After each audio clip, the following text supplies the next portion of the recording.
사도행전 1장 8절 암송합시다. 시작. 오직 성령이 너희에게 임하시면 너희가 권능을 받고 예루살렘과 온 유다와 사마리아와 땅 끝까지 이르러 내 증인이 되리라 하시니라. 아멘.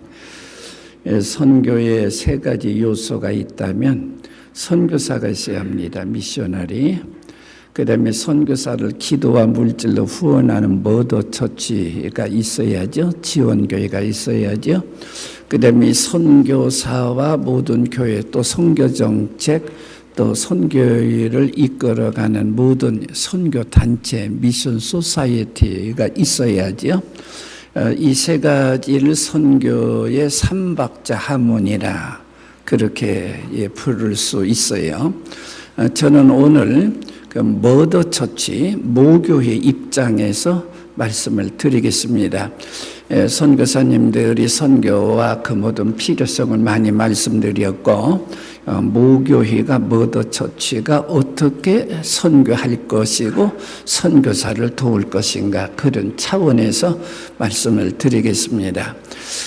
제가 전주 안디옥교회 23년 목회하게 될 때 사도행전 1장 8절 가지고 목회했다 그랬습니다. 저는 선교를 하나님의 시각으로 보는 선교, 하나님의 시각에서 보는 선교 전략이란 말을 많이 쓰기를 좋아합니다. 한국 사람은 대한민국에서 이렇게 쳐다보니까 아시아밖에 안 보이니까 아시아 선교 주력을 하게 되고 그렇죠. 14,10장이라든지 선교 신학자나 전략가들이 말하는 것도 충분히 참고해야 되고 그러죠. 그런데 선교 신학자들이 말하는 그것은 시대 상황이 늘 변하니까 그걸 고정화하면은 안 될 것 같아요. 늘 이 시대가 늘 변하니까 하나님의 시각에서 보는 선교 전략 그 대표적인 것이 사도행전 1장 8절 같아요. 여기 선교 총사령관 되시는 예수님께서 옛날에는 국내 전도, 해외 선교 그렇게 나눴잖아요. 예수님 안 나눴어요. 여기 우리가 이 발붙이고 서 있는 예루살렘 선교, 이 지역 선교, 그리고 국가, 우리가 국가를 민족을 소홀히할 수 없잖아요. 그다음에 어려운 사람을 돕는 사마리아 선교, 그다음에 세계 선교를 네 군데를 똑같이 이야기하고 동시에 하라고 그랬거든요. 그래서 저희가 개척하게 될 때 23년 전에 이 말씀 가지고 했어요. 근데 그때 규모가 적으니까 적게 했고 지금은 규모가 크게 하니까 크니까 크게 했고 그것만 다르죠. 23년 전에 세계 선교에 미치신 목사님이 계세요. 그때 저하고 같이 외국도 나갔는데 막 자기는 막 나가서 설교도 하고 막 그런데요. 저는 영어도 잘 못하고 재주가 없는 사람이라 대단히 그냥 비참해지대요. 그런데 그분이 나가서 지금 어디 있는지도 모르겠어요. 그러니 선교 전문가인 선교사가 해외 선교 잘하고 우리는 이제 뭡니까 단기 선교나 그때 가서 도와주고 장기 선교사님이 좀 한꺼번에 할 수 없는 것을 조금 하는 정도로 선교사님을 돕는 위치에 이 모교인은 서야 되거든요. 이 선교사들이 나가야 될 때는 훈련 그렇게 받아도 잘하는다 야단인데 문화가 모르는 우리들이 단기 선교로 한건 해치우려고 하는 것 자체가 도박이고 믿음이 아니라 도박입니다. 이렇게 하다가 장기 선교사님들에게 피해를 참 많이 주는 일은 절대 하면 안 됩니다. 그런 차원에서 우리 돕는 입장에서 우리는 항상 서야 되는 겸손이 있어야 될 것 같아요. 저는 이제 이동이 그러면 모르는 사람도 많지만 아는 사람은 해외 선교 뭐 한다 그러는데 저는 목회하는 가운데 예루살렘 선교에 90% 집중했어요. 그리고 여기서 나오는 헌금은 이렇게 나간 데가 직접 많잖아요. 70%로 선교비로 쓰지만은 그러면 이제 바울 선교나 다른 선교단체 주면 거기서 쓰도록 하는 것이기 때문에. 그런데 우리 이 머더 처치 목사님들의 잘못이 자기들이 선교를 이 간접 선교거든요. 직접 선교는 예루살렘이에요. 여기에 투자를 해야 되는데 교회가 크면 큰 만큼 선교사에게 지원을 더 할 수 있잖아요. 그런 차원에서 이제 해외 선교한다고 해가지고서 자기 교회를 소홀히 한다고 하는 것도 안 되는 거거든요. 그래서 여기 사도행전 1장 8절이 뭘로 나오냐면 오직 성령 임하시면, 그런데 이것을 오직 성령 여기다가 좀 포커스를 맞춘다면요, 이 마귀가 제일로 싫어하는 것이 선교거든요. 왜냐하면 선교하면은 사람이 구원받아서 귀신 쫓겨나고 그러잖아요. 그런 점에서 오직 성령 이라고 하는 그것에 좀 이게 우리가 집중해야 돼요.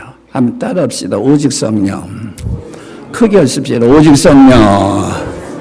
오직 성령이라고 하는 것에 집중하다 보면은 성령 받으면은 능력 받기 때문에 선교사 자격증이 부여되는 거다. 제 첫날 밤에 그랬거든요.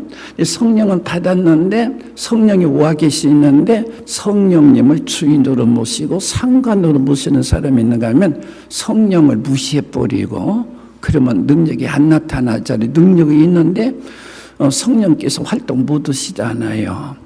그런 차원에서 성령은 다 받았어요. 그러니 선교사 자격증은 다 있는데 성령을 주인으로 모시지 않고 내 생각으로 그렇게 교회 운영을 하다 보니까 성령께서 역사하지 못하고 그러거든요.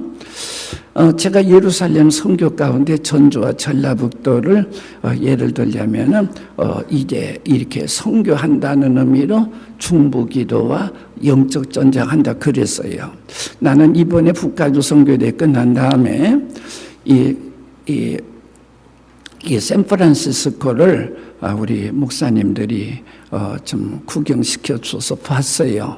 게이드르 참 이 집단 사탄 교회가 있고 제가 지난 주간에 이 태국 파타야에서 선교사 수련회 인도가 왔는데 그 파타야는 아주 참 좋은 관광지고 한국 신혼여행하는 사람이 거기 가거든요. 근데 거기도 게이드르 천국이래요.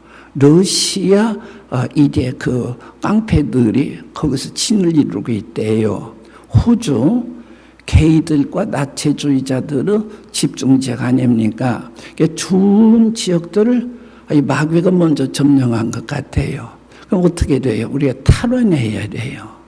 그래서 우리가 탈환하기 위해서는 캘리포니아와 북가주를 위해서 중보기도팀이 많이 만들어져야 돼요. 더 나아가서 영적 전쟁을 해야 돼요.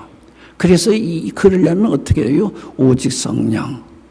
오직 성령으로 해야 되고, 그러려면 뭐예요? 이 기도가 필수적이라는 거죠. 예루살렘에서 기도했더니 열흘 기도했더니 성령 오셨잖아요. 그러니까 능력이 폭발했잖아요. 오신 성령께서 더 앞장서기 위해서도 우리 자신을 죽이기 위해서 기도가 필요하고 주님 의지하는 표시가 기도거든요. 그래서 저희 교회가 기도 프로그램을 많이 만들었어요. 먼저 14년째 하고 있습니다만은 24시간 연속 기도라고 하는 것이 있어요. 그러니까 하루 24명이 기도실에 들어가서 1시간씩 해가지고 그래서 하루 종일 기도하는 거예요. 그러니까 거기 기도실에 가면 기도 제목이 있어요. 이동희 목사를 위해서 부목사, 장로, 선교사 막 있거든요. 그러니까 제가 어젯밤 2시에는 잠잤지만은 우리 교인들이 어젯밤 2시 기도자들은 저를 위해서 기도했고 3시에도 기도했어요. 저 함부로 깔보지 마세요. 그러니까 난 하루 24명의 기도를 받고 삽니다. 그렇게 되다가 보니까 이 기도는 마치 마귀 화살을 막아내는 그런 이 방벽 같아요. 기분이 그렇게 드는 걸 그래요. 그렇게 하다 보니까 우리 24년째 하는데 거기 가서 은혜 받은 사람도 있고 거기 선교사들이 SOS 어려운 문제, 긴급 문제는 전부 이 한국으로 오면 기도실부터 들어가요. 그러니까 집중 기도해요. 그러니까 이 기도라고 하는 것이 밑바닥에서 오직 성령은 기도할 때 성령 의지할 수밖에 없잖아요. 기도할 때는 그냥 주님 뜻대로 하겠습니다. 다 그러잖아요. 나가서 하늘망정 이렇게 한단 말이에요.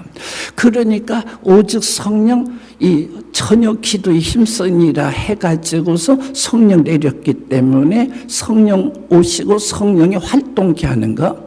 그 다음에 또 우리 중보기도팀이 있어요. 월요일 중보기도팀은 선교 전주를 위해서, 화요일은 선교사를 위한 기도 중보팀, 목요일은 중병 환자를 위한 기도팀, 금요일, 토요일 다 있어요. 그래서 수일밤, 주일밤 예배, 공식 예배 이외에는 또 중보기도팀이 가동이 되고 그래요. 그러니까 예를 들면 화요일 선교사 기도팀은 선교사들의 기도 편지를 전부 조사해가지고 특별히 어려운 일이 따게 될 때는 막 집중 기도하고 그러거든요. 그렇게 될 때에 하나님께서 치료해 주시고 마귀의 공격도 차단시키고 그래요.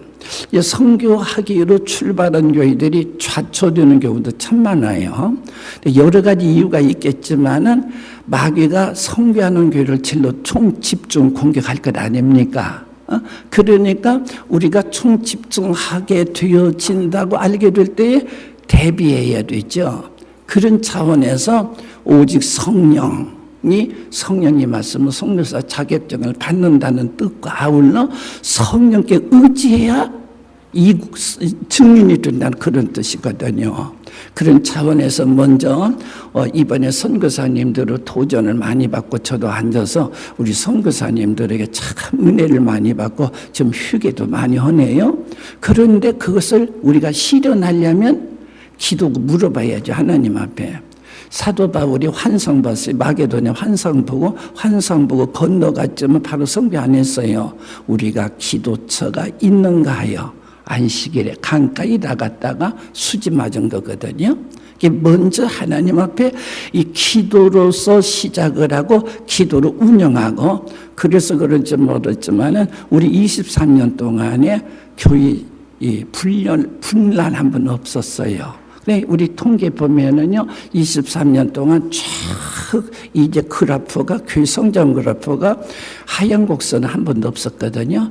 가만히 생각해 보면 이 기도를 통해서 언제나 이렇게 기도실에 1시간씩 참 밤에 2시나 3시나 기도하는 사람은 참 어렵습니다. 잠자다 깨어나기가. 그런데도 들어가서 잠자는지 어쩌는지 모르겠지만 하여튼 기도하거든요. 그렇게 해가지고서 이렇게 14년간 막 돌리다 보니까 이것이 우리에게 보일라실이고 마귀를 차단하는 힘인 것 같아요. 그래서 성령이 말씀을 그러면 될 텐데 오직 성령이라고 하는 거, 이런 차원에서 선교학적인 선교 전략, 21세기 선교 전략 다 배우세요. 마음껏 배우지만은 아무리 배워도 그날 밥 안 먹으면 눈이 흐려서 총 못 쓰는 것처럼 그 기도가 날마다의 에너지를 그렇게 이래 가능하게 하고 활성케 하는 것이고 그러거든요. 그런 차원에서 선교하는 교회일수록 전 이제 선교를 좀 전문하다 보니까 선교 출발한 교회 가운데 참 재미있어요. 그런데 좌초되는 교회가 또 많단 말이죠. 가만히 보면 교회 분열, 시험 이런 것들이 있는데 마귀가 들어올 틈을 준 거거든요. 그래서 오직 성령, 그 오직 성령만이 역사하게 하려면 기도해야 된다. 그런 차원에서 여러분 선교를 할 거나 말 거냐 자꾸 생각하지 말고 하나님께 기도해 보세요. 하나님 허락하면 하고 하지 말라면 말고, 하지 말라는 이유는 없었겠지만은 하여튼 우리가 그렇게 해야 된단 말이죠. 자, 그런 가운데 제가 이제 그 1년 동안에 안디옥 교회를 개척해서 선교하에 되겠다 생각을 하는 가운데 교회 재정의 60%를 선교비로 쓴다. 이렇게 선포를 하고 11조도 선교비로 쓴다. 선포를 했거든요. 나는 지금 그 전에 23년 동안 묵기를 했었어요. 이게 100에 100을 다 이제 교회 재정으로 썼었던 것인데, 이제는 100에 40만 쓰겠다. 그런 얘기가 되어지고, 한 번도 안 해본 것이거든요. 좀 무식하는 말로만 한 번도 안 해본 짓이에요. 그렇게 했기 때문에 1년 동안은요, 사랑하신 성도들 하나님의 권능 믿습니까? 아멘. 아멘 하고 그랬는데, 밑에 내려가서는 내가 제일로 절망했어요. 될란가 안 될란가 걱정했는데 1년 지났는데요, 옛날에 100에 100을 다 쓸 때보다도 100에 40은 10밖에 안 썼거든요. 70%가 이렇게 성교비로 나가면 30%인데 30% 중에서 20%는 건축비예요. 건축비에 다른 것이 아니라 우리가 이 콘센트 건물 미군 비행장 경납계 갖다 놨는데, 그 600만 원 전세 주고 들어갔는데 그 건물이 팔렸어요. 제약회사 사정이 지나가다 보니까 참 뜨겁거든요. 그러니까 양 말려야 되겠다. 그래가지고 사버렸다네요. 나보고 물어보지도 않고. 이놈의 것이 팔렸네요. 내가 돈이 없이 보였나 봐요.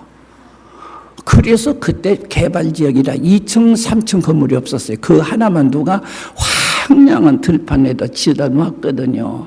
어떻게 하겠어요? 2층, 3층 전세할 장소가 없어요. 그래서 그냥 다시 사는데, 이 욕심쟁이가 돈을 잔뜩 불러가지고, 돈은 하나도 없으니까 은행에서 대부 받아가지고 그걸 샀어요. 그때부터 은행 빚지기 시작을 했어요. 그것이 그러다 보니까 땅을 파킹lot 때문에 또 사고 예비당 또 짓고 건물 예비당 2번 이렇게 늘어나고 교육관 짓고 목사관 사고 한 것이, 제가 23년 동안에 우리 안교회에서 땅 사고 집 사고 땅 사고 집 사고를 33번 했더라고요. 그러니까 빚이 내가 나올 때 내가 얼마나 빚을 후임자에게 남겨줬냐면, 그전에는 하나로 미안한 생각 없었어요. 내가 직접 뛰고 이렇게 하다 보니. 그런데 내가 나올 때 후임자에게 이게 모든 것을 물리면서 나오는데 빚을 250만 달러를 넘겨주고 나왔어요. 그러니까 그때서 미안하대요. 내가 빚만 주고 나온 것 같아서요. 23년 동안 빚 졌어요. 그런데 그때는 하나도 미안한 생각 없는데, 그러다가 제가 한 달 반 전에 미국 집회 한 달 넘게 집회를 하다가 왜 내가 빚쟁이가 되도록 했나는 이유를 발견했어요. 그때는 발견 못했어요.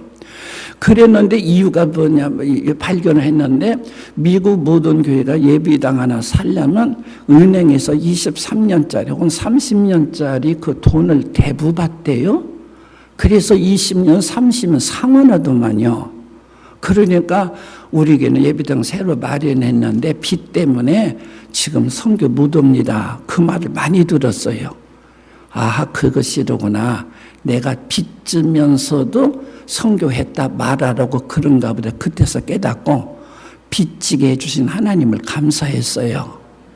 그런데 내가 그때 빚을 지었을 때에 할 수 없어서 지는 거죠. 돈 하나도 없고 70% 이상이 선교비로 쓰면은 30%인데 20%가 그렇게 땅 사고 집 짓고 올 수 없으니까 교인들이 막 부르니까 교육관을 막 자꾸 해야 되고, 땅을 또 우리 있는 땅이 비싸요. 전주 역전 앞에 큰 도로변이라 비싸서 아주 비싸요. 그래서 그러다 보니까 우리 교회 운영비는 10%였어요. 인건비를 포함한 운영비가 제일 많이 쓸 때가 11%였었어요. 어떻게 그렇게 할 수 있느냐는 묻지 마세요. 처음부터 습관 들이니까 되더만요. 별것이 없어. 그래서 나는 습관이라 그래버려. 습관이라 별소리 하지 말라. 습관이다. 처음부터 습관 들이니까 그렇게 해버렸어요. 그러다가 제가 15년 전에 우리 예비당 3번째 늘릴 때예요. 그런데 뒤편 땅을 사야 되거든요. 안 판대요. 옆편 땅을 사야도 안 판대요. 그러다가 뒤편 땅이 나왔어요. 얼른 사버렸어요. 그런데 옆에 땅이 또 나왔네요. 나오니까 의사들이 거기다가 땅 사가지고 병원 짓는데요. 복덕방 하시는 집사님이 우리 교회 청년이거든요. 목사님 어떻게 하렵니까? 의사들이 자기 이 땅만 계약만 해주면 그랜저 승용차 사준다 그럽니다요. 그러니까 대답할 수, 이 뒤편 땅 사도 몇 억인데 여기 또 이 하니까 뭐 돈은 하나도 없고 하여튼 캄캄하대요. 그때는 장로님도 누구도 아무 말도 못해요. 그럼 마지막 날 목사님 오늘이 계약일입니다. 어떻게 할? 그 청년이 참 믿음이 있으니까 그랬지 그 계약해버리고 승용차 타버리면 그만 아니에요? 그런데 한번 묻더라고서 파약시키라고 우리가 산다 해버렸어요. 그러니까 하루아침에 80만 불 빚쟁이가 된 거예요. 그땐 교인들이 지금보다 훨씬 적었어요. 하늘이 깜깜하대요. 어쩔 수 없이 산 거지요. 그래서 막 하늘이 깜깜하고 비상을 했는데, 그런데 며칠 가니까 빚져가지고 막 어쩌면 좋을까 하다가 하도 이 빚 때문에 그래 나중에는 또 통이 커지대요. 무슨 생각이 드냐면은요, 이렇게 갚아가다 예배당 한번 짓는데 5년 후에 치리라고 해서 1년 적금하고 2년 적금하고 3년 적금하고 4년 적금하고 했는데 예수님 와버리면 얼마나 억울하냐 말이죠. 5년에 질 것을 빚자를 미리 지어버려.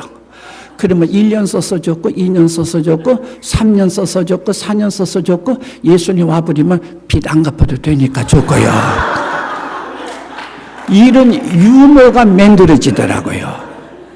그래가지고 막 웃겼어요, 교인들. 그래서 내가 빚진 사람이 살찌는 이유를 알았어요. 처음에는 두근두근 어찌고 그러다가요, 이런 경험을 하고 난부터 우리 그 장로님 막 통이 커져버린 거예요. 해가지고서 정말 돈 하나도 없거든요. 70% 성교비로 나갔지, 건축비가 한 20%라고 하는 거, 지금도 좀 7만 불씩 매달 나가거든요, 은행에.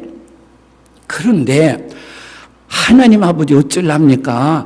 그런데 하나님은 돈을 안 주시고 누구를 주시냐면 사람을 주시더만요. 그러니까 사람이 돈인 걸 알았어요. 그래서 교인들이 계속 부른 거예요. 막 계속 부르니까 지금 우리 250만 불 빚 있어도 이 7만 불 넉넉히 갚습니다. 갚고 막 본저 막 꺼나가요. 큰일만. 그런데도 큰일이 자꾸 생기니까 빚을 계속 지거든요.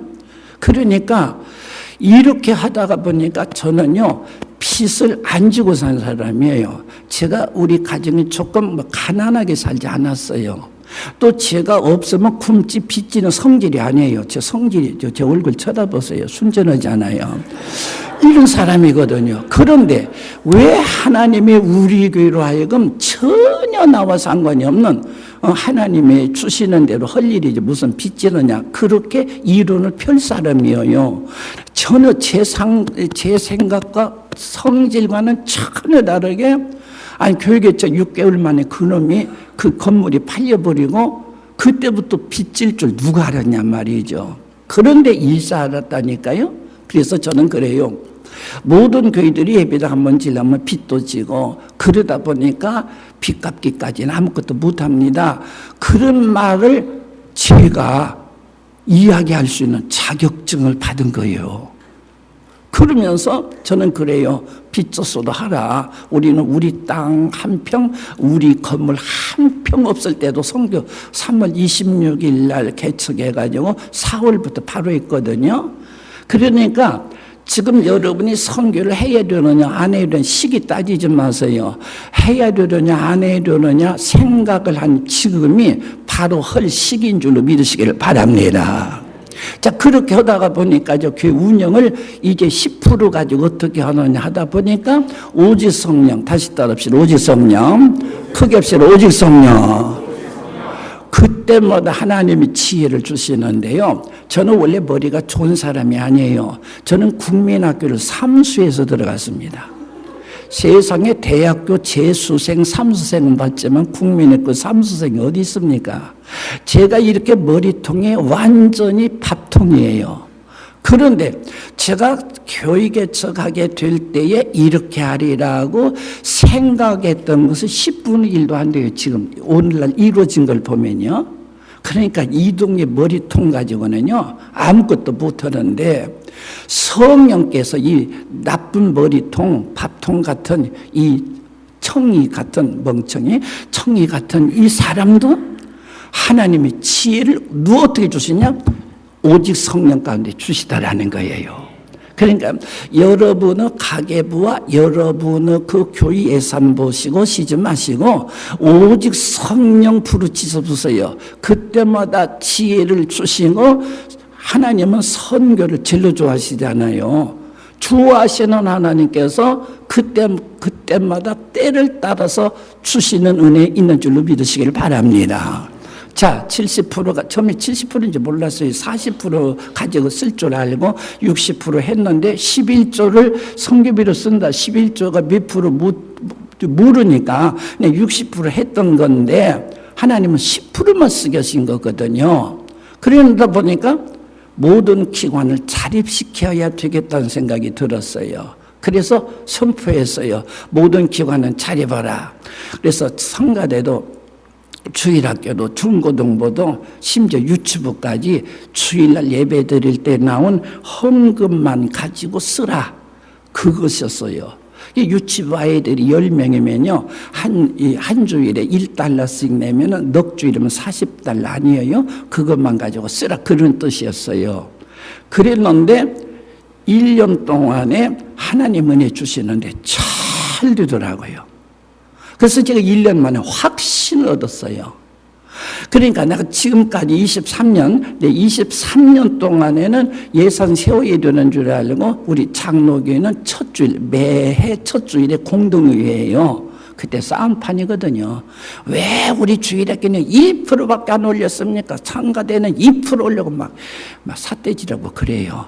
그랬는데 1년 예산 세울 것도 없어요. 그래서 1년 예산도 안 세우고 지금까지 오는데 1년 예산 안 세운 것이 마구제비식인 줄로 저도 알았는데, 한 달 전에 뉴저지에서 집회하는데 어떤 장로님이 잡지책 가지고 와요. 경제 잡지 가져오면서 목사님 왜 1년 예산 없다고 하는 것은 가장 과학적입니다 그래요. 그러면서 이론이 이렇게 되었대요.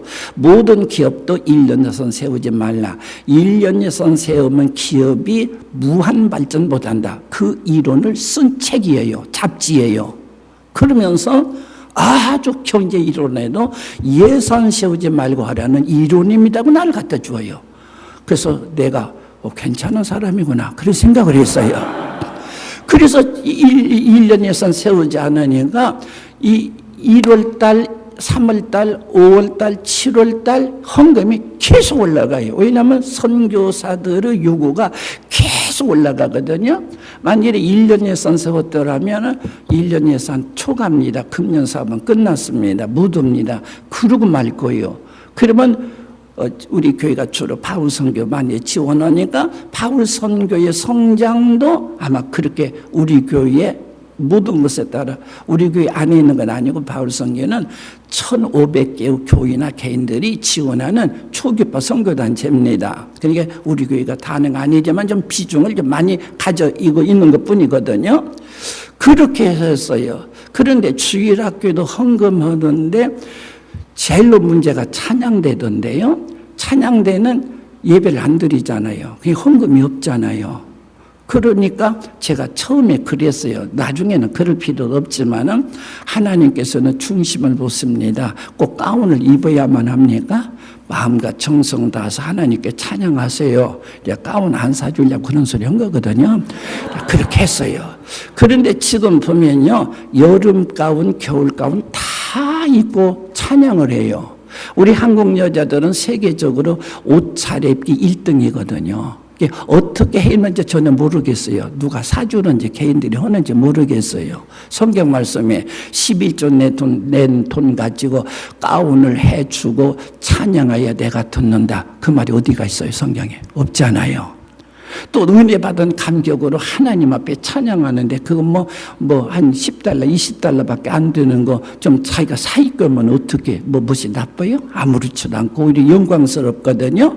하나의 습관이라니까요. 우리 과거 습관이 그렇게 든 거예요. 저 그 경상도 쪽에서 한국에서 저명한 목사님이 미국에서 공부하시고 한 지각에 뛰어나신 분이서요. 저를 찾아오셨어요. 그때 이야기로서 자기 교회 1년 예산 중에 찬양대 예산이 7만 불이래요. 그리고 주일학교 예산도 7만 불이래요.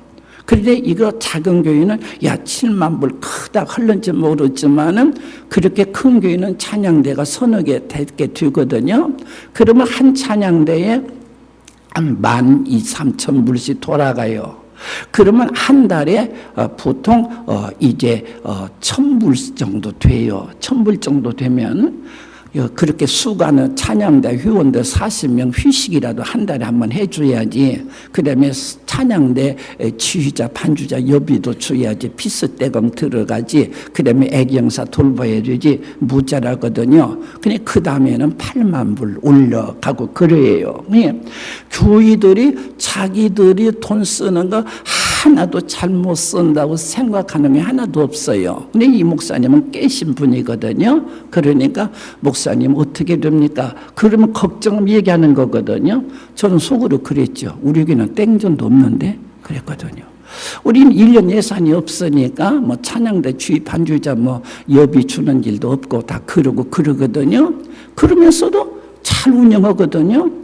피스 때 같은 특별히 절기 때 좀 많이 하면 교회 제가 오히려 청원하라고 그래요. 그러면 청원해서 주고 그러죠.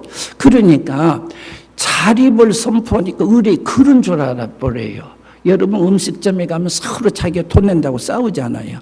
왜 교회 돈 가지고 서로 교회 돈만 가지고 쓰려고 그러냔 말이거든요. 이게 참 나쁜 습관이고 그래요. 그러니까 자립시켜버리니까 우리 교회에서 7월과 12월이 제일로 돈 많이 들어가잖아요. 우리 하나도 안 들어가요. 자립해서 알아서라고 그래요. 그러니까 이제 7월달 수련회하게 될 때 6월 7월 수련회하게 될 때 교회에서 지원하고 애들들에게 돈 30불씩 하고 쌀도 조금씩 이렇게 가져오라고 그러죠. 우리 교회도 그래요. 그런데 우리는 애들로부터만 받죠. 또 주일학교에서 전략해가지고 좀 도우긴 할 거예요. 자기들도 쓰는 돈 가지고. 그래도 똑같은 효과가 되어지는 것은 우리는 상 주고 먹는 것을 교회 돈을 거의 안 쓰거든요. 상은 거의 없어요. 그렇게 하다가 보니까 중고등부 애들이 그 돈 쓰는 것을 마치 노동판에서 땀 흘려 번 돈 아껴 쓰듯이 씁니다. 옛날에 보면은요, 애들이 중고등하고 모자라 재청원할 때만 나도 많이 받았어요. 이번에 중고등부 수련했는데 모자람 돈이 있습니다. 재청원. 그러면 당에서 또 왜 이렇게 막 많이 썼냐 어쩌냐 막 싸우고 막 그랬었어요. 그런 일이 없거든요. 그렇게 하고 애들이 바친 헌금 중에서도 가혹하게는 아니에요. 자유를 맡겨버려요. 너희들이 바친 헌금이 교회도 60%로 성기비를 하니까 너희들이 바쳐진 헌금 가운데 60%는 교회 성기비를 내라 그래요. 주일학교 중고등부 거의 냅니다. 여선교 같은 데는 자기들이 5달러, 10달러, 20달러씩 매일 휘비 내가지고 하거든요. 너희들이 하나님 앞에, 우리 한국에서 휘비라 그래요. 여전도, 남전도에 그거는 휘비라 그러는데, 하나님의 교회에서 하나님 나라를 위해서 일했던 휘비가 아니다. 헌금이다. 헌금이면 하나님의 재산이다. 하나님의 재산 가지고 군국질 할 수 없다. 짜장면 사 먹더라도 너희 돈 가지고 사지 휘비 가지고 안 된다 해버렸거든요. 그러니까 이 여선교는 거의 자기들이 애경사 좀 쓰고서 70%, 80% 성교비를 내고 제일로 병신이 남자 선교예요. 하여튼 남자 선교예요. 이거 내는 데도 있고 안 내는 데도 있고 그래요. 그래 뭐 또 중고등부, 이 고등부, 대학부 같은 60% 되거든요. 그러니까 모든 헌금을 우리 그러거든요. 우리 찬송가 헌금 시간에 주께 드리네, 주께 드리네, 사랑하는 주님 앞에 모두 드리네 그러잖아요. 그런데 우리 한국교회는 그렇게 안 부르는 것 같아요. 이번 글에도 우리 교회 드리네, 우리 교회 애들이네. 그러니까 우리 교회가 다 써버려야 하네. 이렇게 가는 것 같아요. 그러니까 하나님께 드린다가 아니라 우리 교회 애들이네요. 그래 하나님께서 세상을 향하여 구원 하나밖에 없어요. 하나님은 구원이요, 구원. 사람 생명 살리 이것밖에 없거든요. 그러니까 하나님께 맡겨드리면 하나님께서 구원을 위해서 선교를 위해서 쓸 것 아니에요. 그런데 그러니까 재직들은 이 재직교회에서 재정 다루니까 하나님 앞에 가서 묻는 말 답변 준비해야 돼요. 내 재산 어떻게 썼느냐 할게 될 때 주의 주님 재산을 우리가 아름답게 썼습니다. 해야 됩니다. 우리 모든 교회들도 이런 말을 해요. 돈이 없습니다. 선교 할래도 작년에도 겨우 예산 맞췄습니다. 그러거든요. 그런데 선교는 뭐냐? 예수님께서 하늘나라 가시기 직전에 4군데 선교를 명령하시면서 이가서 증인이 되리라고 말씀하셨고, 마태복음 25장 지극히 적은 자에게 한 것이 내 것이 한 거라 그랬거든요. 그러니까 이것은 최선이에요. 선교와 구제는 최선이에요. 다른 것은 선은 선이에요. 찬양대 운영비도 주일학 운영비도 선이지만은 최선은 아니니까 차선이에요. 그런 왜 최선은 선교와 구제를 못하느냐? 이목교회에 깔려 있는 차선은 손대기 힘들어요. 차선 때문에 최선을 못해요. 그러면 차선은 최선의 적이에요. 이 술집 여자 때문에 선교 못 오는 건 아니고 공산당 때문에 선교 못 온 건 아니라 교회에 깔리는 차선 때문에 최선의 선교와 구제를 못 들은 거예요. 그렇다면 어떻게 되겠어요? 죄송하지만 가슴 쓰리지만은 차선에 손대게 되어야 돼요. 그래서 최선의 선교와 구제를 위해서 우리는 그래서 우리 교회에서 늘 쓰는 표는 아닌데 표처럼 되어버렸어요. 불편하게 삽시다. 예, 한번 따라합시다. 불편하게 삽시다. 좀 기분이 나빠요? 다시 따라해. 불편하게 삽시다. 우리도 기죽지 않게 화롭게 살고 싶어요. 우리도 기죽지 않게 그냥 막 웰빙하고 싶어요. 그러나 어머니가 자식 키우게 될 때는 잠 제대로 못 자요. 조금만 울어도 깨야 돼요. 자꾸 깨야 돼요. 잠 못 자야 자식 키우는 것이지. 남자들은 그러지 못하니까 남자 보고 애기 키우라면 다 죽여버릴 거예요 아마. 여자들은 막 이렇게 희생정신이고 그러거든요.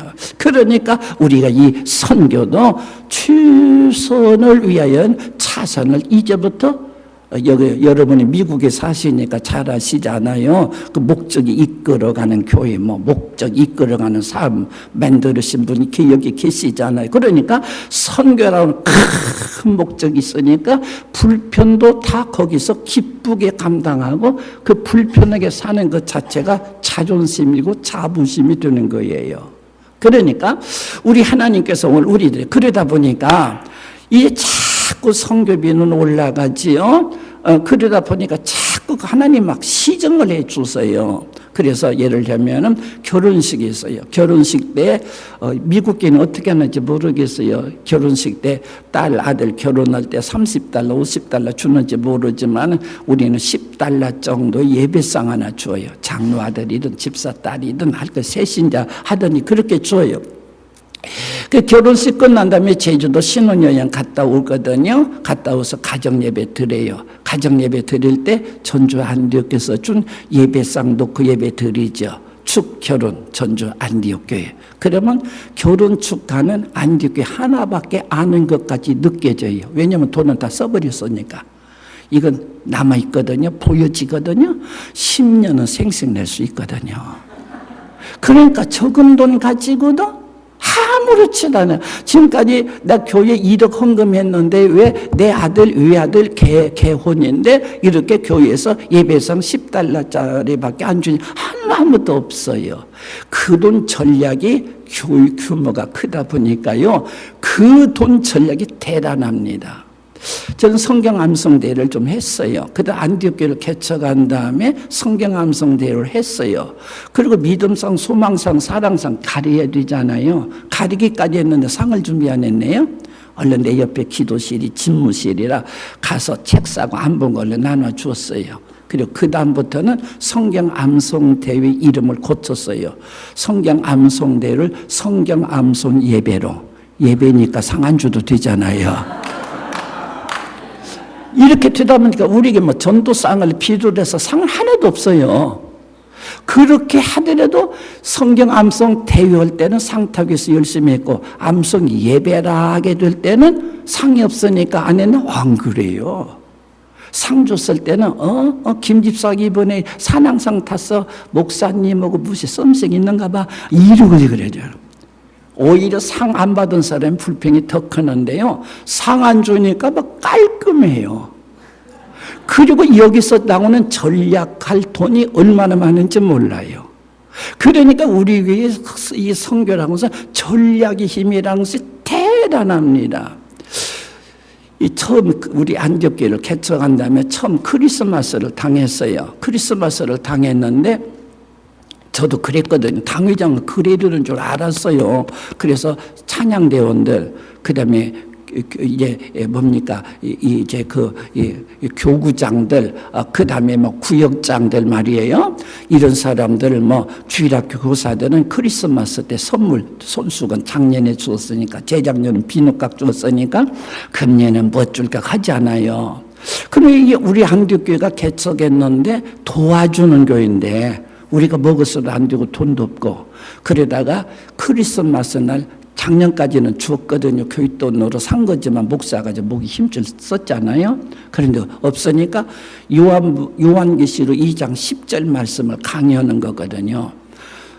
네가 죽도록 충성하라. 그러면 내가, 예수님이죠, 내가 생명의 멸관을 내게 주리라. 여러분, 교회에 충성은 아닙니다. 예수님께 충성합니다. 예수님께 충성하니까 예수님이 여러분의 생명의 멸류관 줍니다.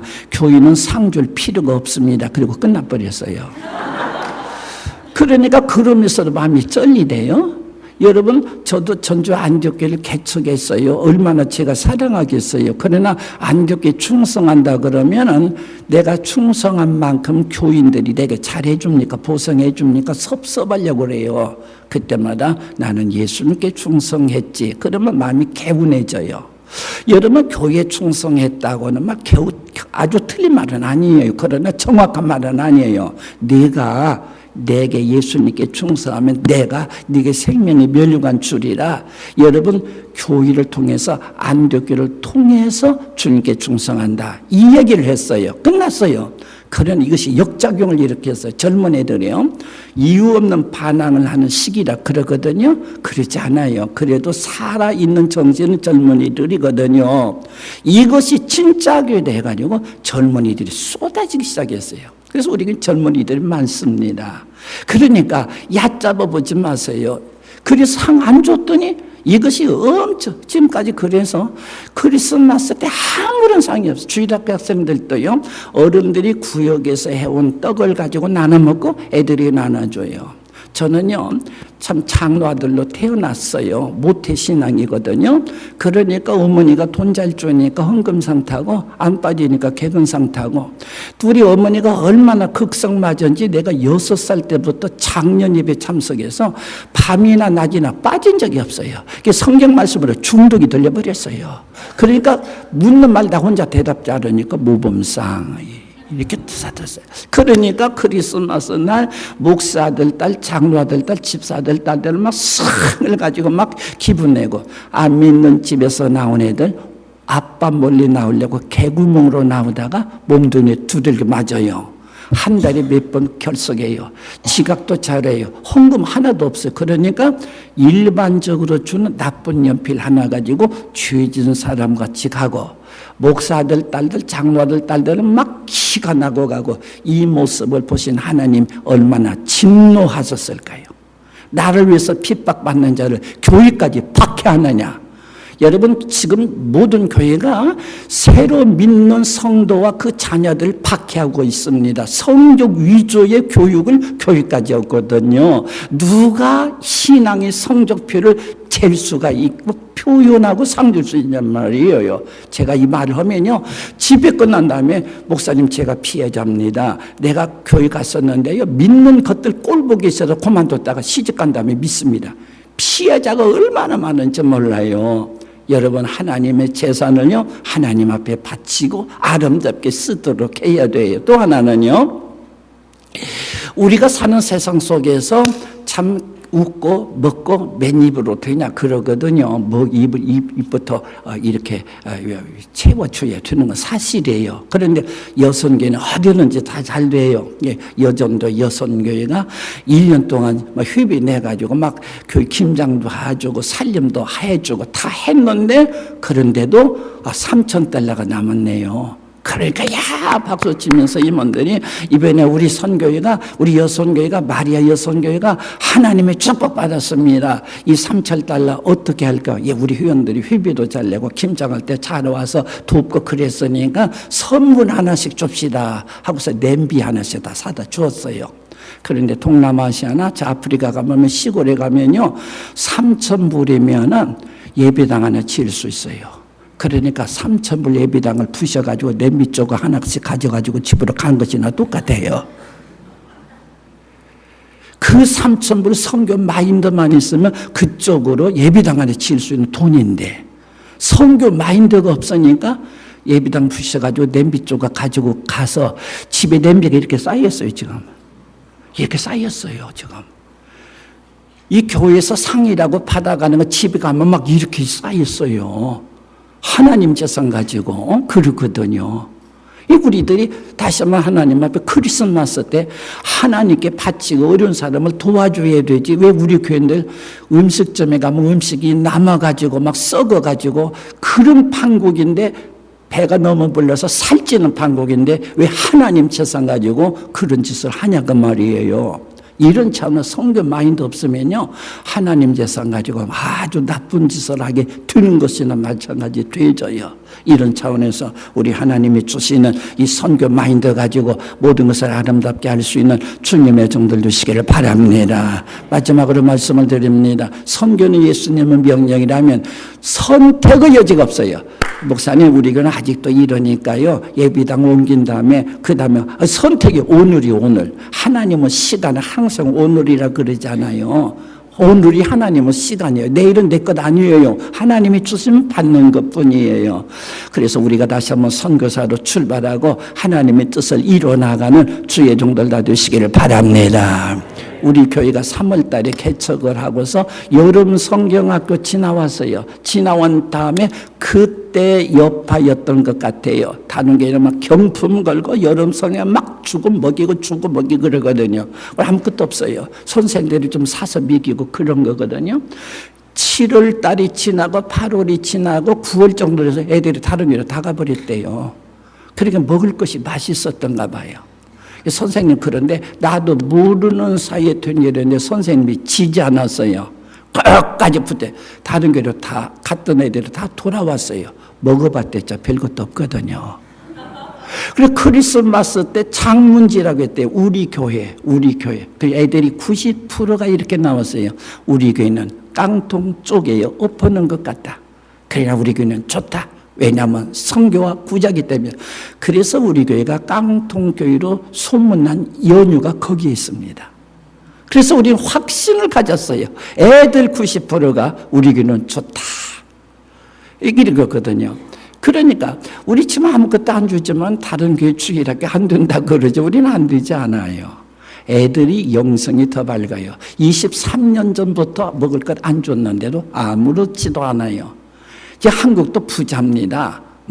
애들이요, 엄청나게 허비 많이 해요. 여러분, 지금 우리 시대는 선교 시대가 되었대요. 하나님의 마지막에 하나님께서 한국에 선교 바톤을 주서 달려라! 달려야지요. 제가 고속도로 가는데 100km인데 120km 달리더라고요. 왜 그래? 그랬더니 흐름을 타야 합니다 그러더라고. 여러분들, 흐름을 타야 돼요. 지금 선교 흐름이에요. 하나님이 한국의 선교 흐름이에요. 뭐 과속하지 말라, 과속이란 말 아니에요. 흐름을 타란 말이에요. 지금 하나님께서 한국에 이 좋은 게, 선교할 수 있는 좋은 게 엄청난 축복입니다. 축복. 이 축복을 같이 누리도록 하시고, 옛날 고정관념에서 푹 빠져가지고 거기 있지 마세요. 답답합니다. 원래 교회 분란 중에 하나는 모든 성도들이 자기 교회가 선교하니까 떠나는 성도들이 너무나 많답니다. 우리 하나님이 주시는 마지막 시대 오직 성령 해보세요. 오늘입니다. 하나님이 함께 주실 줄로 믿으시기를 바랍니다. 따라합시다. 오직 성령, 크게 오직 성령, 더 크게 오직 성령. 오야. 우리와 같이 동성으로 기도하십시다. 오 하나님 감사합니다. 우리를 이렇게 선교할 수 있는 아름다운 이 은혜와 그 특권 주시오니 감사합니다. 이 놀라운 특권과 은혜를 받았사오니 우리 잘 감당하여 나가게 하여 주시옵소서. 오 우리 하나님의 회가 오늘 마지막 시대에 어떻게 해야 될지를 보여주시오니 감사합니다. 오 성령을 의지하게 하여 주시오며 오 세월을 얼마든지 하여 마지막 시대에 우리에게 베풀어 주시는 놀라운 은혜 오 온전히 하나님 함께하여 주시오며 주의 거래 반드시 이루어지게 하여 주오 오 예수님 마지막으로 우리에게 베풀어 주신 명령의 말씀 대의의 말씀 하나로도 거절하는 황량한 용기 있지 아니하도록 오 하나님 우리를 축복하여 주시옵소서. 하나님 감사합니다. 우리를 구원하여 주시오니 감사합니다. 우리 부족한데도 성령님 주셨기 때문에 증인이 될 수 있다 믿어서 네 군데 선교사 가서 하라고 명령 오늘 아침에도 또 받게 하시오니 감사합니다. 하나님 이제 오직 성령 안에 지혜가 있고 성령 안에 돈이 있고 성령 안에 방법이 있고 성령 안에 해결의 비결이 있음을 깨달아서 오직 성령으로 이 시간 다 같이 출발하게 하여 주시옵소서. 내 것이 아닌 내일 하겠다 하지 말고 오늘 주의 말씀에 아멘하면 우리 모든 성도 되게 하여 주시옵소서. 예수님의 이름으로 기도드립니다. 아멘. 하나님께 영광의 박수 올리십시오.